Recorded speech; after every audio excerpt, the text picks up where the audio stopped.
अस्सलाम वालेकुम। आज हम लोग डिस्कस करेंगे 19 डिफेंस मैकेनिज़म्स। मेरा नाम आयज़ा बतूल है और मेरे साथ है मेरे psychologist Razia Zahid. Defence mechanisms होते क्या हैं? अगर आपके साथ कोई बुरा हादसा हो जाए, फिर आपके साथ कोई ट्रॉमेटिक एक्सपीरियंस हो जाए, तो आप कैसे आपकी ईगो उस एक्सपीरियंस के साथ कैसे डील करती है? उसकी स्ट्रेस, एंग्जायटी और डिप्रेशन को वो हटाने के लिए वो कौन से मैकेनिज़म्स इस्तेमाल करती है? वो अपने डिफेंस के लिए क्या करती है? 19 डिफेंस मैकेनिज़म्स इस अस्सलाम वालेकुम। I am Razia Zahid. आज मैं आपके साथ जो टॉपिक लेके आई हूँ वो सिगमंड फ्राइड की साइको एनालिटिक थ्योरी से है। सिगमंड फ्राइड ने पर्सनैलिटी की स्ट्रक्चर बयान की, लेवल ऑफ कॉन्शियसनेस और डिफेंस मैकेनिज़्म।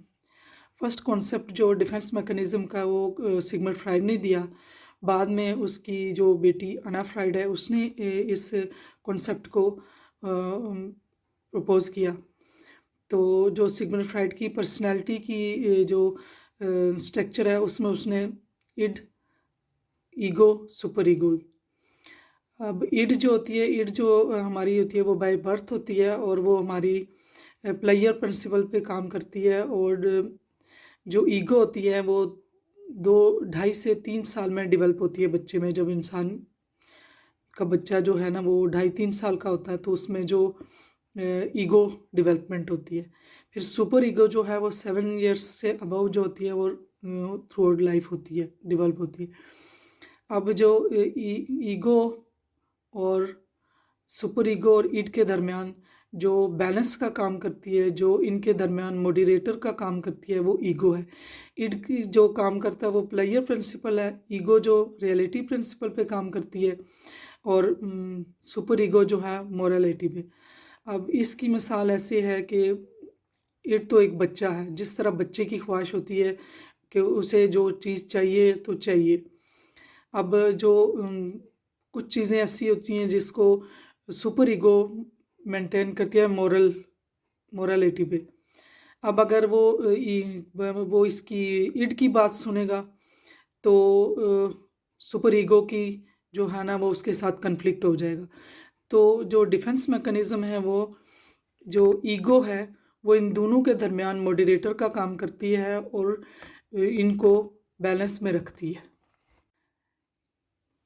ईगो और सुपर ईगो की मिसाल ऐसी है कि जब अगर इंसान के अंदर कोई विश होती है कि मुझे अगर शॉपिंग के लिए जाते हैं तो वहाँ पे बजट अपने ग्रॉसरी की और आपके साथ जो बच्चा हमारे साथ उसकी विश है कि उसने एक बुक ख़रीदनी है।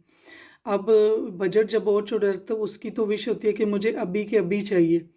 अब उसके अंदर जो इड होगी वो उसे कहेगी कि बुक चोरी कर लेते हैं, ले लेते हैं। लेकिन अब जब वो चोरी का होगा तो उसमें जो मोरालिटी जो सुपर ईगो होगी उसका और इनका कन्फ्लिक्ट चढ़ेगा और उसमें एंग्जाइटी होगी। अब इस बीच में जो ईगो होगी वो बैलेंस का काम करेगी। ईगो कहेगी कि नहीं कोई बात नहीं, मैं जो है ना लाइब्रेरी से बारो कर लेंगे और फिर इस तरह से बुक भी मिल जाएगी। जो ईड की विश है वो भी पूरी हो जाएगी और सुपर ईगो की जो मोरालिटी है वो भी कवर हो जाएगी। तो इस तरह से जो है ना जो ईगो है वो हमेशा बैलेंस का काम करती है और ये जब बैलेंस नहीं होता तो न्यूरोटिक एंग्जाइटी होती है। तो आज का जो टॉपिक है वो डिफेंस मैकेनिज़्म से है। डिफेंस मैकेनिज़्म किस तरीके से हम जो नेगेटिव इमोशन को, नेगेटिव फीलिंग्स को जो कि इन पर्सन के लिए अपने लिए स्ट्रेसफुल या एक्सेप्टेबल नहीं होती तो फिर वो डिफेंस मैकेनिज़्म यूज़ करते हैं ताकि उसके अपने लिए कोई एंग्जाइटी और टेंशन और स्ट्रेस ना हो। डिफेंस मैकेनिज़्म जो हैं वो तकरीबन आलमोस्ट कोई 20-25 हैं, जिनमें से 12 तक जो हैं सिगमंड फ्राइड ने दिए हैं। अब इनकी मैं वन बाय वन जो है ना डेफिनेशंस कि वो हैं क्या और उनकी एग्जांपल्स के थ्रू बताऊंगी और फिर ये बताऊंगी कि किस तरह से हमने अपने आप को एनालाइज करना, देखना है कि हमारे अंदर हम कौन सा यूज़ कर रहे हैं और इसको कैसे कंट्रोल करें। क्योंकि एक मॉडरेशन में और एक लिमिट्स तक जो डिफेंस मैकेनिज़्म है वो हमें जो है ना नॉर्मल हर बंदा यूज़ करता है और वो बेहतर है। लेकिन एक हद से ज़्यादा जो यूज़ होते हैं तो वो पैथोलॉजिकल भी हैं, न्यूरोटिकल भी हैं, और कुछ जो हैं वो साइकोटिक भी हो जाते हैं। और अगर ये कुछ ज़्यादा यूज़ किए जाएं तो फिर ये फोबियाज़, हिस्टेरिया और एंग्जाइटी और ऐसी जो है ना मेंटल डिस्ट्रेस भी बनते हैं। और ये ज़्यादा यूज़ करने से जो रिलेशनशिप जो है ना उसमें भी इश्यूज़ बनते हैं। तो आज मैं एक एक चीज़ इनकी एग्जांपल और इनके नेम बताऊंगी। तो आई होप कि हर बंदा अपने अंदर और अपने इर्द गिर्द लोगों को ऑब्ज़र्व करेगा और उसमें अपने अंदर से तो एटलीस्ट इन चीज़ों को ख़त्म करके और जो रियल कम्युनिकेशन है वो कम्युनिकेशन करेंगे तो रिलेशनशिप बेहतर होंगे। तो इनके नाम सबसे पहले रिएक्शन फॉर्मेशन। रिएक्शन फॉर्मेशन में ये है कि बंदा जो रियल में होता है, जो उसकी इंटरनल फीलिंग्स होती हैं वो उससे मुख्तलिफ अपने आप को प्रिटेंड करता है। तो ये जो अपने उसके अंदर नेगेटिव चल रहा होगा तो वो पॉजिटिव उसका बिहेवियर वो शो करेगा, अगर उसका पॉजिटिव चल रहा है तो वो नेगेटिव शो करेगा। जिस तरह से कुछ ऐसी एग्जांपल हैं कि अगर कोई स्टेप सन है या बेटी है किसी की, तो वो एक्चुअली तो उसके लिए अंदर उसके नेगेटिव फीलिंग्स है, तो वो उसके लिए जो है ना वो ओवर प्रोटेक्टिव होंगी, उसके लिए जो बर्थडे सेलिब्रेट होंगी, उसके लिए गिफ्ट होंगे, उसके स्कूल में बताएंगे। तो वो इस तरह से ये जो अंदर उसकी जो चल रही हैं फीलिंग्स, उसके वो चीज़ें रियल में एक्सप्रेस नहीं हो रही। तो इसी तरीके से किसी को अगर कोई उसके अंदर एग्रेशन, एंगर है, तो वो अपने आप को बड़ा पोलाइट अपेरेंटली शो करेगा। फिर इस तरीके से अगर किसी को कोई इसी जो रिएक्शन फॉर्मेशन में इसकी एग्जांपल ये भी है कि कोई अंदर से किसी को पसंद कर रहा है, जिस तरह कोई स्कूल में, कॉलेज में, तो वो उसको टीज़ करना शुरू कर देते हैं। अंदर की जो फीलिंग्स हैं उसके ऑपोजिट उसका बिहेवियर और रिएक्शन होता है। इसके नाम से ही रिएक्शन फॉर्मेशन से पता चल रहा है।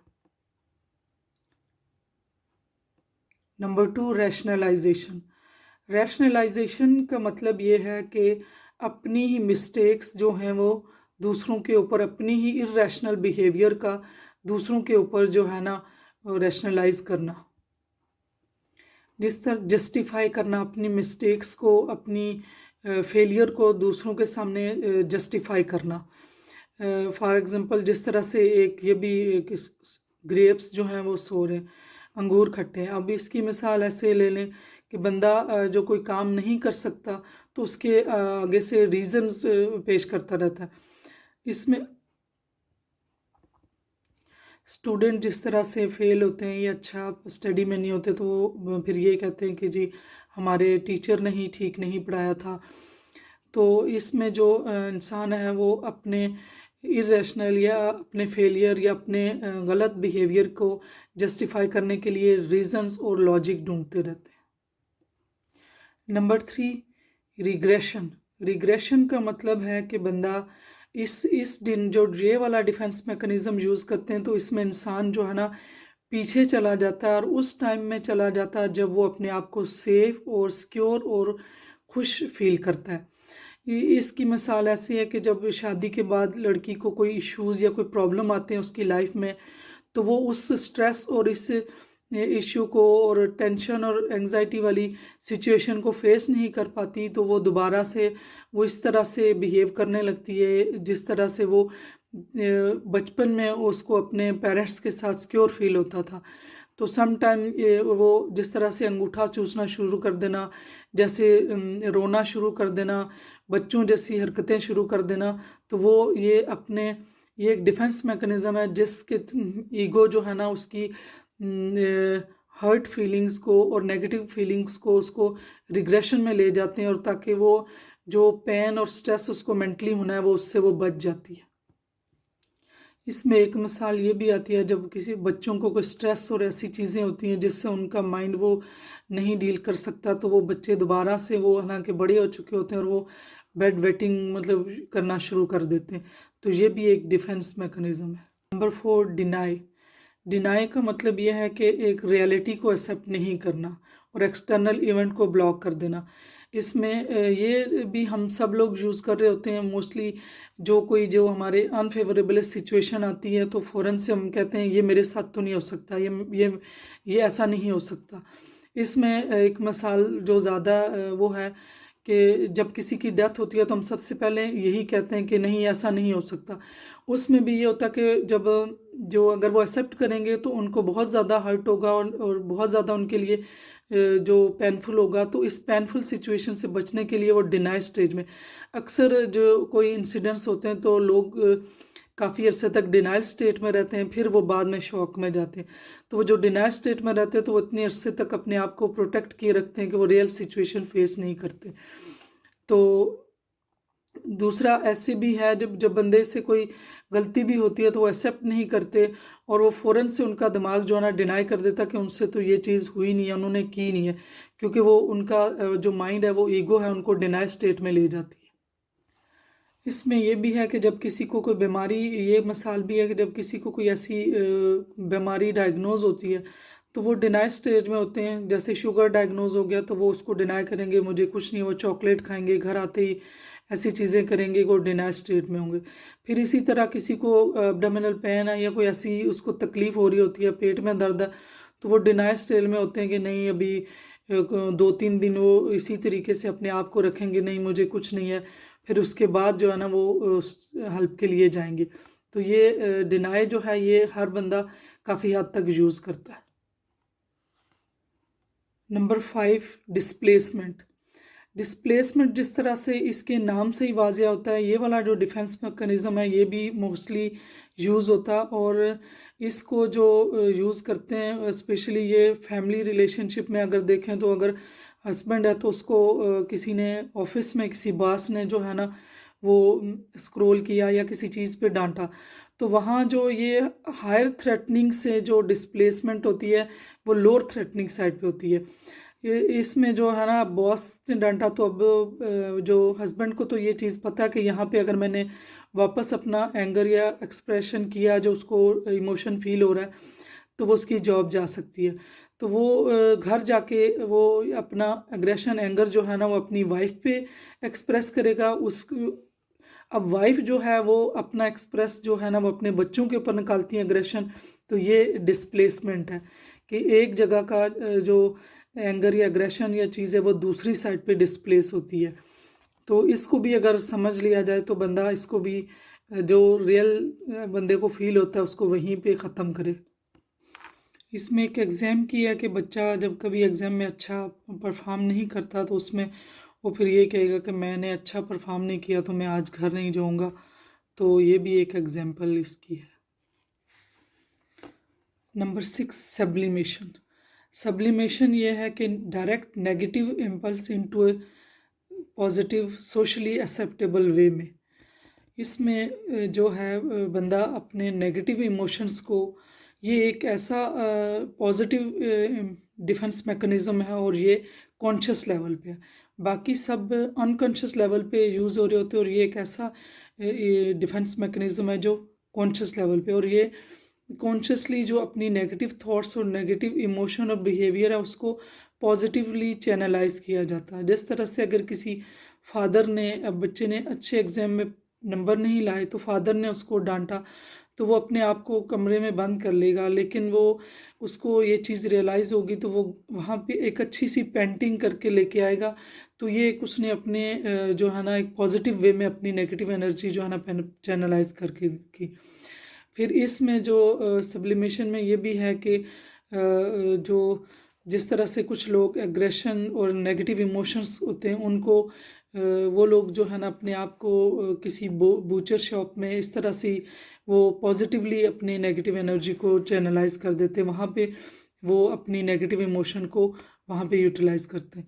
और इसमें मैंने ये भी देखा है कि कुछ लोग जो कपड़े सीते, मुझे लगता है उसमें भी जो है ना उनकी जो नेगेटिव फीलिंग्स होती हैं वो जब वो कट करते हैं और ऐसी चीज़ें तो वो एक पॉजिटिव उसमें निकल आता है कि वो एक अच्छा नया डिज़ाइन और चीज़ें बनाते हैं। जिस तरह फूल, ये फ्लावर डिज़ाइनिंग है जो बनाते हैं, जो नेचुरल फ्लावर जिनके ऊपर स्प्रे करके, ये आजकल जिस तरह से चाइना से ये बने हुए आते हैं और लोग यहाँ पे भी लोग बनाते हैं, ये एक पॉजिटिव और ये सब्लिमेशन है, ये एक नेगेटिव इमोशन को पॉजिटिव में चेंज करके तो उसको एक एक्सेप्टेबल, सोशली एक्सेप्टेबल फॉर्म में ले आते हैं।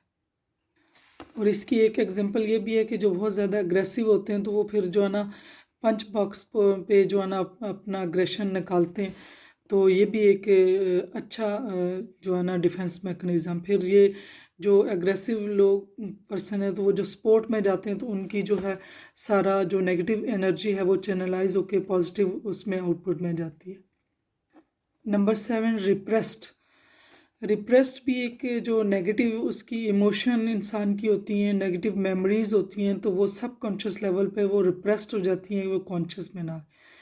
इसमें इंसान ये भी काफ़ी ज़्यादा यूटिलाइज होने वाला डिफेंस मैकेनिज़्म है। ये ईगो जो है ना इसको मेंटेन करती है। जिस इसकी एग्जांपल भी ऐसी है कि जैसे किसी के साथ अब्यूज़ हुआ हो तो वो रिप्रेस्ड होता है, तो फिर ये रिप्रेस्ड जो मेमोरीज़ हैं ये बाद में मेंटल इश्यूज़ में बहुत ज़्यादा जो है ना इनका हाथ होता है। तो जो रिप्रेस्ड वैसे भी बहुत से लोग इस रिप्रेस्ड जो डिफेंस मैकेनिज़्म को यूज़ करते हैं और इसके यूज़ से जो है ना रिलेशनशिप पे भी काफ़ी इफ़ेक्ट पड़ता है। जब ये रिप्रेस्ड होते हैं तो फिर इमोशन जब अंदर जमा होते हैं तो फिर एंगर और एग्रेशन और ये चीज़ें डेवलप होती हैं। तो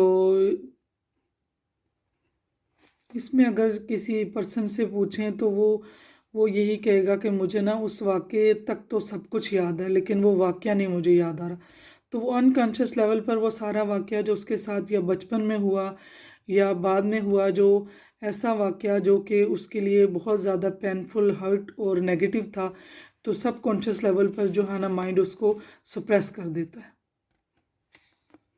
नंबर 8, डे ड्रीमिंग भी एक ऐसा डिफेंस मैकेनिज़्म है जो कि अनफेवरेबल सिचुएशन को और नेगेटिव इमोशन को कंट्रोल करने के लिए जो है ना डे ड्रीमिंग करते हैं, उसमें फैंटेसाइज करते हैं। इसमें डिसोसिएशन भी आता है, वो अपने आप को टोटली सिचुएशन से, इन चीज़ों से अपने आप को अलग करके वो ऐसे फैंटेसी वर्ल्ड में रहते हैं और अपने आप को इमेजिन करते रहते हैं। और इसमें ये भी जिस तरह से अपने ही तौर पे सोचते रहना, अपने ख्यालों से कि she likes me, she love me, इस तरह से ख़ुद से ही बंदा अपने बारे में जो है ना ऐसी चीज़ें सोच रहा होता, वो ये एक डे ड्रीमर की जो है ना वो एक इस जो निशानी है। Number 9, intellectualisation. इसमें यह है कि इमोशनल साइड को ब्लॉक करके तो टोटली फैक्ट पे जो है ना वो फोकस करते हैं। इसकी मिसाल ऐसे भी है, जब किसी को कोई बीमारी हो या कोई ऐसी चीज़ हो तो वो उसके ऊपर जो है ना उसके बारे में डिटेल्स पूछना शुरू कर देंगे कि ये उसकी पैथोलॉजी क्या है। और किसी को अगर कैंसर डायग्नोज हुआ या कुछ ऐसी बड़ी बीमारी तो वो अपने उस इमोशन को जो नेगेटिव और जो हार्ट का है उसको छोड़ के तो वो उस पे इंटेलेक्चुअली जो है ना उसकी जो है ना रियल काज क्या है, उसकी ट्रीटमेंट क्या है, इन चीज़ों पे फोकस करेंगे। इसकी एग्जांपल ये भी है कि जब किसी रिलेशनशिप में, कपल में जब कोई झगड़ा या कोई डाइवोर्स का वो उनके दरमियान डिसीजन होता है तो एक जो पार्टनर होता है वो बड़े इंटेलेक्चुअली इन चीज़ों के बारे में सोचने लगता है कि वो अब कैसे और किस तरीके से मैनेज होगा, कैसे चीज़ें उनको दी जाएंगी, जो किड्स किधर किसके कस्टडी में होंगे। तो ये इंटेलेक्चुअल डिफेंस मैकेनिज़्म है जो कि यूज़ करते हैं। आइडेंटिफिकेशन में भी जो है ना वो इसलिए यूज़ करते हैं कि आइडेंटिफिकेशन में ये होता है कि रिजेक्शन के डर से और एग्रेशन की वजह से जो है ना आइडेंटिफिकेशन यूज़ की जाती है। जिस तरह से एडमिशन होती है तो स्कूल में बच्चे जो हैं वो स्कूल के नाम्स और रूल्स जो है ना वो आइडेंटिफिकेशन के तौर पे यूज़ करते हैं। और फिर जैसे टीन एज में बच्चे हैं तो उनको अपने दोस्तों से रिजेक्शन का डर होता है कि वो अगर वो उनको फॉलो नहीं करेंगे, उनकी चीज़ों को अडाप्ट नहीं करेंगे तो उनकी आइडेंटिफिकेशन उनके साथ नहीं होगी, तो वो फिर रिजेक्ट कर देंगे। तो जिस तरह से उनके ड्रेसेस उनको पसंद करते हैं और उन ड्रेसेस को अपने जो है ना अपनी पर्सनैलिटी में और अपने साथ वो चीज़ें वही यूज़ करने लगते हैं जो उनके दोस्त यूज़ करते हैं। ये पॉजिटिवली है कि फादर को जो है ना जो बॉयज़ हैं, लड़के हैं, तो अपने फादर को जो आइडेंटिफाई करते हैं और उनकी पर्सनैलिटी अपनी फादर जैसी होती है। इसी तरह पॉजिटिवली यूज़ इसका ये है कि जो स्टूडेंट जो अपने फेवरेट टीचर को आइडलाइज़ करते हैं और फिर उनकी आइडेंटिफिकेशन को अपनी आइडेंटिफिकेशन बना लेते हैं, उसकी उनकी हैबिट्स को, उनकी सारी लाइकिंग को, तो वो आइडलाइज़ करके दो आइडेंटिफिकेशन बना लेते हैं। तो इसका नेगेटिव ये है कि अगर किसी के साथ अब्यूज़ हुआ है तो वो फिर फ्यूचर में वो भी एक अब्यूज़र बनता है। नंबर 11, गिविंग अप और विदड्रॉल।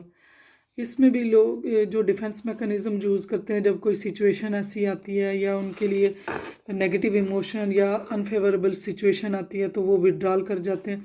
उसमें वो अपने आप को उस प्रॉब्लम से डिटैच कर लेते हैं और वो ये शो करते हैं कि ना प्रॉब्लम है और ना ही ऐसी कोई चीज़ है।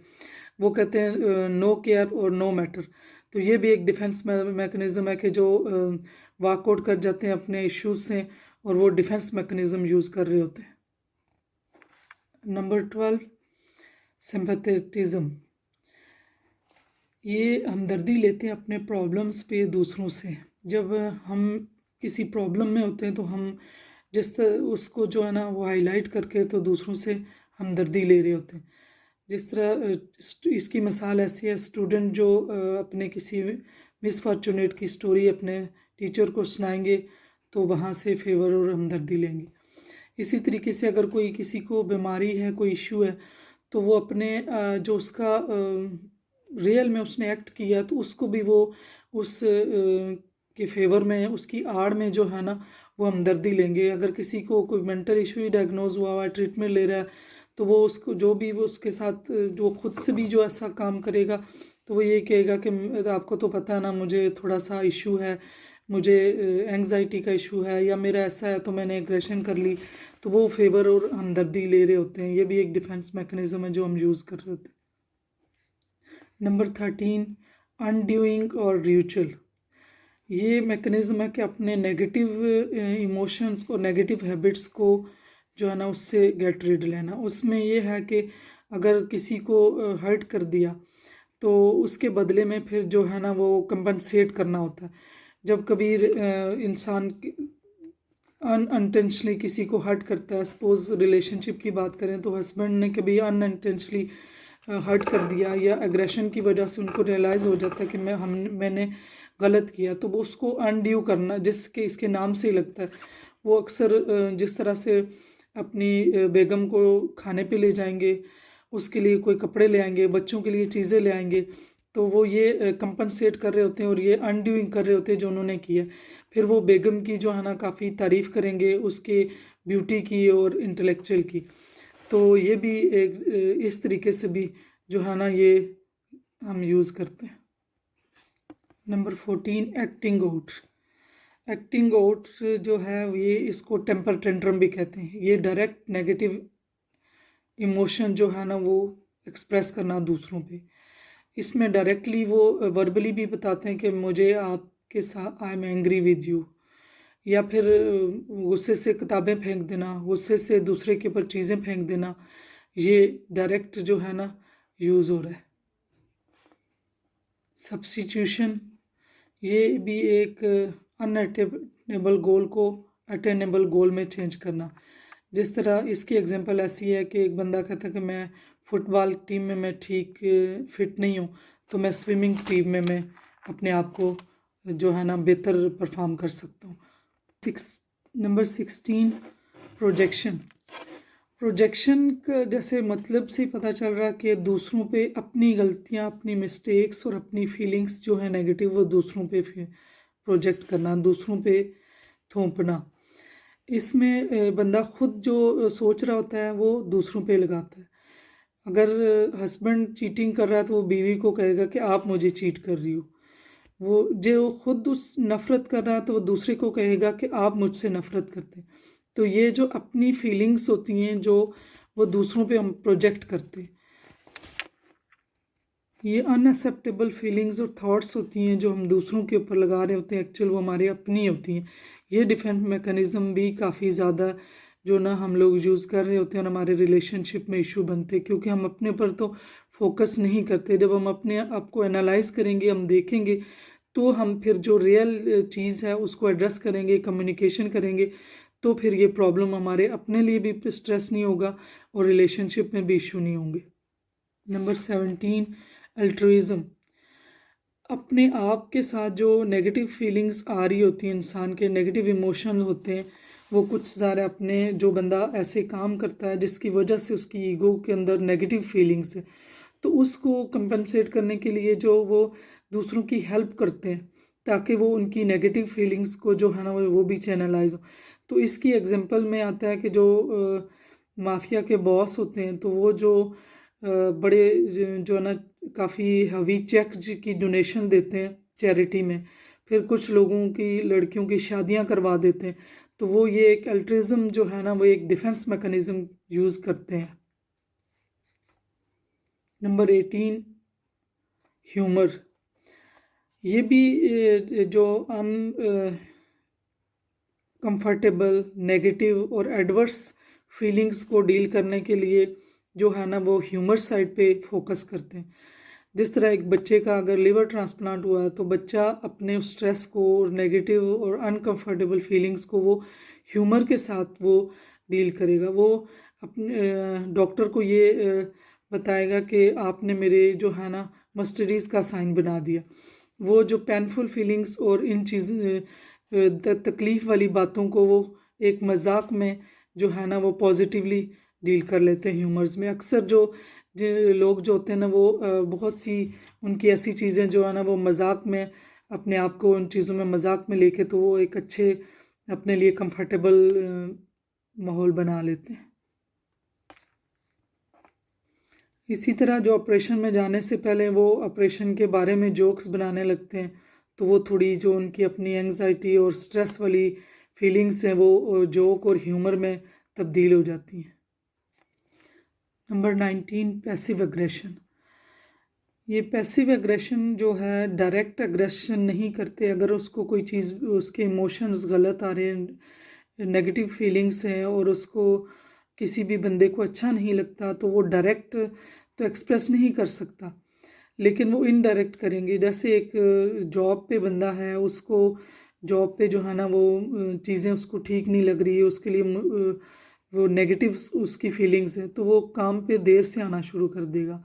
इसी तरह अगर छोटे बच्चे को अपना भाई या माँ उसको कहती है कि ये काम करके दो, तो वो डायरेक्ट तो वो उसका जवाब नहीं देगा, उसका दिल नहीं चाह रहा, तो वो जब काम करेगा तो चीज़ें गिरा देगा, खुद भी गिर जाएगा और वो ये शो करेगा कि ये तो खुद से गिर गई। एक्चुअल वो डिफेंस मैकेनिज़्म है जो कि पैसिव एग्रेशन के तौर पे यूज़ हो रहा है कि वो उसको जो चीज़ नहीं ठीक लग रही थी उसने वो इस रिएक्शन फॉर्म में परफॉर्म कर दी। आज के जो मेरे टॉपिक का जो पर्पस था वो ये कि हमें सब अपने आप को एनालाइज करें। सबसे डिफ़िकल्ट काम है ख़ुद को एनालाइज करना कि हम किस डिफ़िकल्ट सिचुएशन में कहाँ हम पॉजिटिव और कहाँ हम नेगेटिव जो है डिफेंस यूज़ कर रहे होते हैं। और जब हम इनको अपने आप में देख लें, अपने इर्द गिर्द लोगों में देखें, तो दूसरा स्टेप ये बनता है कि हम अपने अंदर से इन चीज़ों को ख़त्म करें। हमें जो एक्चुअल सिचुएशन जो हम एक्चुअल फील कर रहे होते हैं, हम उसको एड्रेस करें और कम्युनिकेट करें, तो इस तरह से हमारे बहुत से रिलेशन अच्छे होंगे।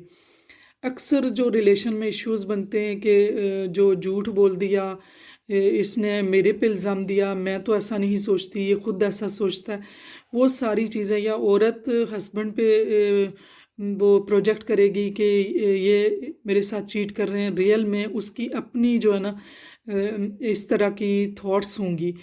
तो ये जब हम इन सारी चीज़ों को सेल्फ एनालिसिस करेंगे, तो ये थोड़ी सी अवेयरनेस के लिए ये मैंने चीज़ें बयान की हैं कि इनको अपने अंदर अपने इर्द गिर्द इसके काफ़ी ज़्यादा डिटेल में एग्जांपल हैं। ये मैंने थोड़ा सा इंट्रोडक्टरी चीज़ें जो डिफेंस मैकेनिज़्म जो हम यूज़ कर रहे हैं उनके बारे में मैंने बताया। तो आई होप सो कि सबको थोड़ी बहुत अवेयरनेस होगी और अपने आप को जानेंगे, क्योंकि ये एक हद तक तो इसका ठीक है, लेकिन हद से ज़्यादा जो है ना वो मेंटल प्रॉब्लम्स बनते हैं, मेंटल इश्यूज़ इसी वजह से अराइज होते हैं। जैसे मैंने पहले बताया कि इसमें phobias, hysteria, stress disorder, anxiety, ये सारी चीज़ें डेवलप होती हैं, एग्रेशन होता है। तो जब हम अपने आप को एनालाइज करेंगे तो जो हम अंदर से हैं वो बाहर से होंगी। ये जब हम अलाइनमेंट होगी हमारी, तो जो हम सोचते हैं वही हम बोलेंगे, वही हम करेंगे, तो फिर हमारी मेंटल हेल्थ बहुत इम्प्रूव होगी। अब जापानीज़ लोग जो उनकी इतनी एज ज़्यादा है, वो उनका सर्वाइवल इतना ज़्यादा कैसे है? वो लोग यही कह रहे हैं कि जो हम लोग हैं, हम वो जो सोचते हैं वो बोलते नहीं हैं, जो हम करते हैं, जो बोलते हैं वो करते नहीं हैं। तो ये हमारा एक कन्फ्लिक्ट है हमारा अपनी बॉडी के साथ ही। तो जब हमारी पूरी बॉडी और माइंड अलाइनमेंट में होगा, तो फिर हमारे अंदर जो स्ट्रेस प्रॉब्लम बनते हैं, जो एंग्जाइटी से बनते हैं, जो हमारे स्ट्रेस हार्मोन रिलीज़ होते हैं, जो हमारे एंग्जाइटी के रिलीज़ होते हैं, तो वो ये न्यूरोटिक एंग्जाइटी है। ये खुद से ही हम जब ये सही नहीं बोलते, सही नहीं करते, तो हम खुद ही अपने अंदर जो है ना वो गिल्ट में होते हैं। और ये डिफेंस मैकेनिज़्म यूज़ भी इसीलिए होता है कि हमें गिल्ट से, एंग्जाइटी से, शेम से प्रिवेंट करते हैं। और जब ये एक हद से ज़्यादा आदत बन जाती है, तो ये हैबिट में फिर ये जो पैथोलॉजिकल हैं, जिस तरह से नार्सिसिस्टिक पर्सन है, तो वो मोस्टली इसमें से सारे डिफेंस मैकेनिज़्म यूज़ कर रहे होते हैं। वो उनकी तो पर्सनैलिटी में आ जाता है, तो फिर नार्सिसिस्टिक्स के साथ सर्वाइव करना कितना मुश्किल है, क्योंकि जब उनकी पर्सनैलिटी में वो पक्के हो जाते हैं, उनको तो फिर पता भी नहीं चलता। और ये मोस्टली इनमें से ज़्यादातर नेगेटिव हैं और ज़्यादातर जो अनकॉन्शियस लेवल पे हैं। तो जब हम अपने अनकॉन्शियस के बारे में नहीं, हम अपने जो थॉट्स हैं उनकी असेसमेंट नहीं करेंगे, हम अपने बिहेवियर को असेस नहीं करेंगे कि जो हमने काम किया उसके पीछे हमारा मोटिव क्या था। जो हमारे इस्लाम में जो तज़किया नफ्स है, नफ्स मुतमन्ना, नफ्स हमारा, तो वो यही है कि हम अपने नफ्स का तज़किया करते रहें। तो जब नफ्स का तज़किया होगा, तो ये सारा जो हम कर रहे हैं, तो ये खुद ब खुद ख़त्म होगा। ये खुद ख़त्म होगा तो हमारा इस दुनिया में भी रिलेशन अच्छे चलेंगे, ये अच्छा हमारा रिलेशनशिप होगा, हम अच्छे तरह से इस दुनिया में भी रह के अच्छे काम करके जाएंगे और फिर आखिरत के लिए भी अच्छा होगा। तो वैसे तो ये और भी काफ़ी ज़्यादा इस पे बात हो सकती है, डिटेल में समझाया जा सकता है, लेकिन ये थोड़ा सा थोड़ी सी नॉलेज के लिए और अवेयरनेस के लिए ये चीज़ें बयान की गई हैं। तो आई होप सो कि आपको इससे कुछ ना कुछ फ़ायदा होगा और अपने आप को एनालाइज़ करेंगे और अपने अंदर से कुछ चीज़ों को ख़त्म करने की कोशिश करेंगे।